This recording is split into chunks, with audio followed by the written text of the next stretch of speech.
నమస్తే అండి. మంత్రతంత్ర శాస్త్రము. ఈ నిజ జీవితంలోని క్షుద్ర పూజలు, చేతబడి, బాణమతి వంటివి ఉపయోగించడం జరుగుతుంది.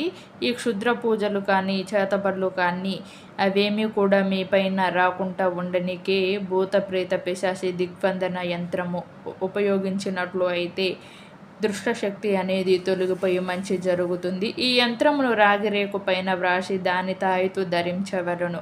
రాగిరేకు పైన వ్రాసిన తర్వాత యథావిధిగా పత్రం, పుష్పం, ఫలం, తోయములతోటి పూజించి తాయితుని తీసుకొని ధరించడం జరుగుతుంది. అత్యధిక ఫలితం కోసం మూలమంత్రము 1116 సార్లు జపించినచో ఫలితం అనేది ప్రారంభమవుతుంది. ఈ యంత్రం అనేది మనము స్త్రీ అయినా పురుషుడు అయినా చేసిన ఏం కాదు. మరిన్ని వివరాల కోసం ఈ స్క్రీన్ మీద చూపబడే నెంబర్కి డయల్ చేయండి. ధన్యవాదములు.